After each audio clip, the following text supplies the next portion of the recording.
বাজারে কিন্তু এখন বিভিন্ন ধরনের ফল পাওয়া যাচ্ছে এবং এর মধ্যে একটি পাওয়া যাচ্ছে কাঁচা তালের শ্বাস, যেটা একটু মিষ্টি হয় এবং একটু ঠান্ডা প্রকৃতির হয়। সবাই কিন্তু খুব খেতে পছন্দ করে। আর আমরা ভুল করি কি, আমরা খেতে খেতে আমাদের ছোট শিশুটিকে একটু খাইয়ে দেওয়ার চেষ্টা করি বা খাইয়ে দিই, যার ফলে বড় বিপদ হতে পারে।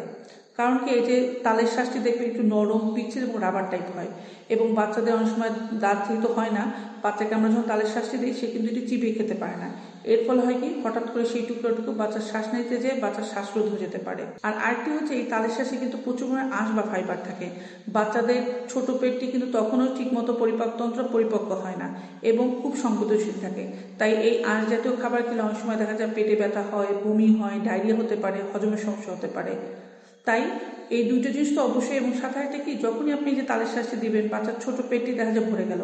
এর পরবর্তীতে বাচ্চা দেখা যায় অনেক সময় অনেক পুষ্টিকর খাবার বা যে খাবারটি তার খাওয়া দরকার খাচ্ছে না, কারণ পেট ভরে গেছে। তাই বাচ্চাকে তালের শ্বাসটি দেওয়ার আগে চিন্তা করে দিবেন এবং 1 বছর বয়সের আগে বাচ্চাকে তালের শ্বাসটি না দেওয়ার চেষ্টা করবেন।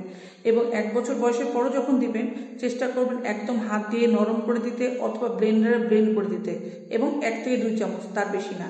এবং দিয়ে দেখবেন বাচ্চার কোনো সমস্যা হচ্ছে কিনা, অথবা হজমের বা গায়ে কোনো সমস্যা হচ্ছে কিনা, অ্যালার্জি হচ্ছে কিনা। যদি না হয় তাহলে আস্তে আস্তে অল্প পরিমাণ বৃদ্ধি করতে পারেন। তাই 1 বছর বয়সের আগে বাচ্চাকে তালের শ্বাস দেওয়ার কোনো দরকার নেই।